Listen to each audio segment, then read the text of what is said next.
Okay, so this project kind of got away from me a little bit.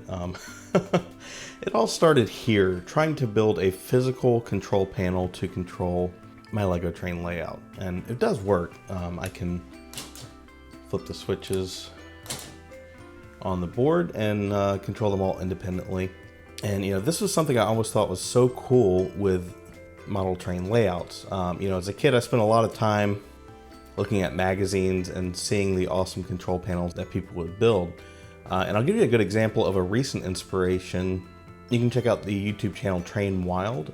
George has an amazing O-scale layout and custom-built control panel to control everything. So I will link 2 videos in the description. One is a video that focuses on the control panel itself, and the other is a video that shows the entire layout in action running 8 trains at one time.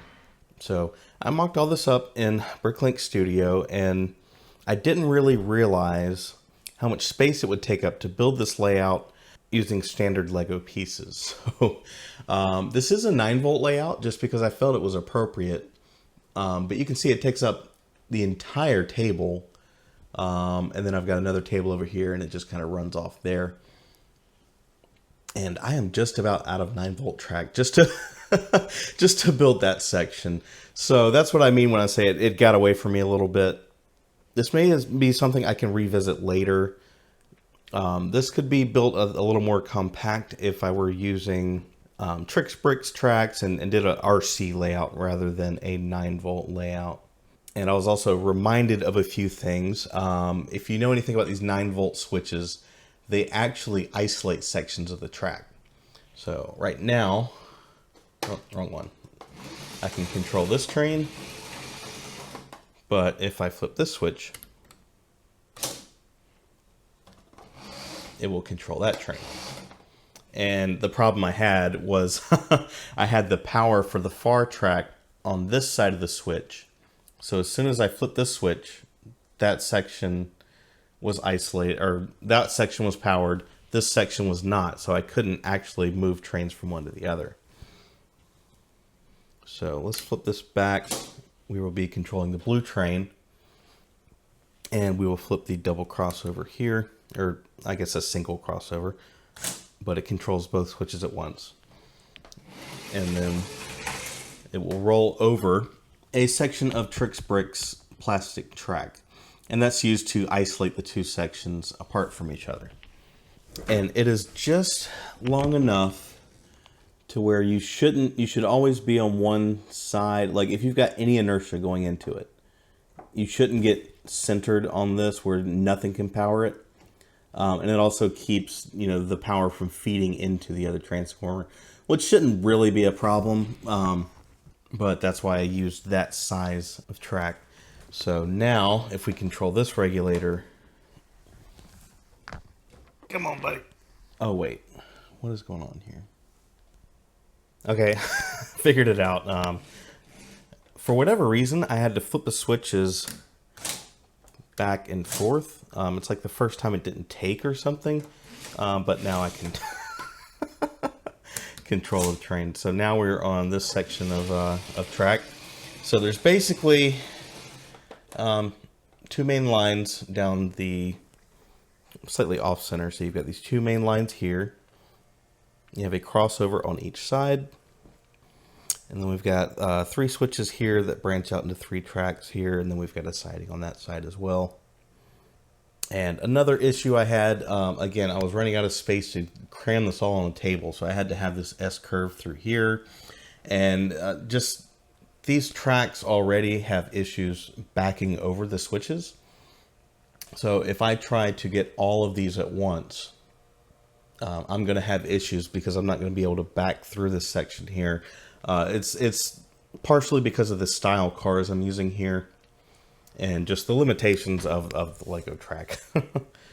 So I'm going to move some cars around, and then I'm going to get more into the details of how everything is wired up with the control panel. All right, so hopefully I can capture everything just right here with just 2 cameras. So let's take our blue switcher, drive it up here, and we're going to flip the first switch. And let's grab these cars and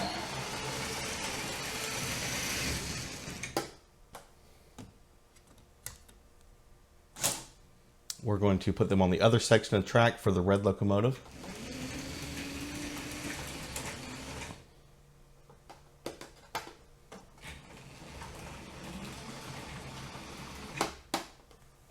And of course I don't have a decoupling solution, so do this manually.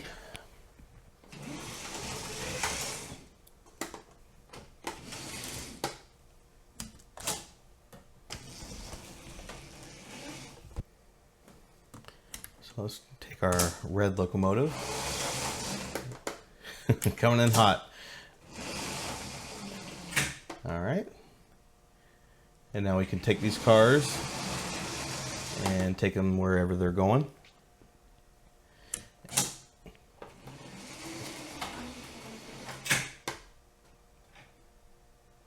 Oh, come on.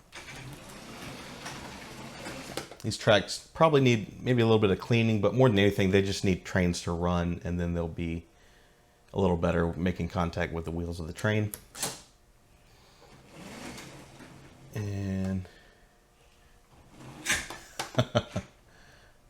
there we go. Come on.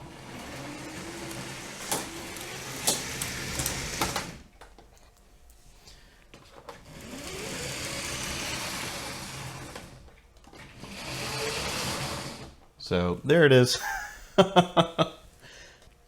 You know, not perfect, but it's just kind of a proof of concept that this could be done. It would take a little more thought than I've put into it, even though I've put a lot of thought into it. So I just wanted to share it in its current state, just to show it off. So all of the switch tracks are powered by a 9-volt regulator that's just always set to full power. And let's go ahead and pull this out. Okay, so we've got a power lead that goes into this, which is the 2x8 electric plate. Let's see if I get a little more light. Oh. Okay. So again, that's just a plate that has the metal bits on there so it can give power to everything else. So it goes in here and then out to these 6 connectors here. And each of those goes to one of the polarity switches here. And then we need a momentary switch, which is right up in there. This is a 4.5 volt touch sensor.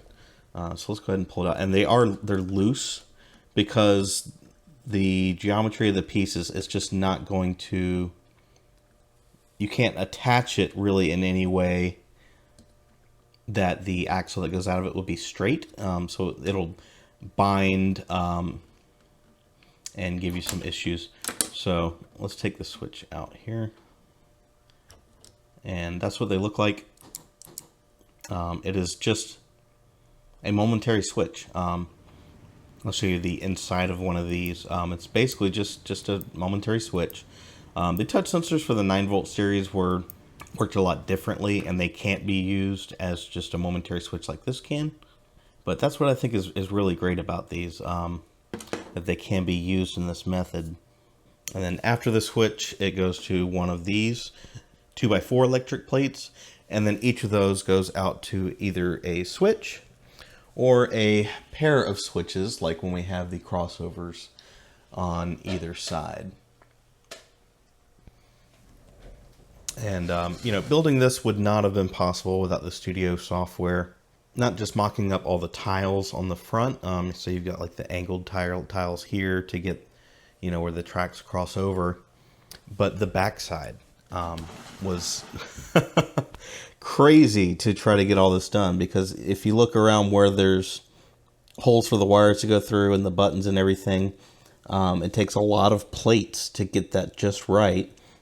And I wanted to, in these sections where you can see through, I only wanted to be able to see the dark bluish gray tiles underneath. So anytime there's a hole, it's surrounded completely by dark bluish gray. And then you can see the rest of it was just whatever tiles I could find at a given time. And all the pieces that hold the buttons in place here were actually from Pick-a-Brick. So yeah, I just kind of worked with what I had and tried to see what I could do. And then I built a simple little stand out of Technic bricks to hold it upright. So this is one of those projects. I had a little more planned out for it, but for now, this works as a proof of concept. And I definitely learned a bit and reminded myself of some things about the 9-volt tracks. Because sometimes the switch isolation works in your favor. Like when I had both trains on that same track and I could control whichever one I wanted to by the position of that track. But then it got in the way when I wanted to use the crossover if the power was coming from the other side of it. So yeah, if you thought this was cool, hit the like button. If you have any comments or questions, be sure to post them below. Thank you for watching, and we'll see you in the next one.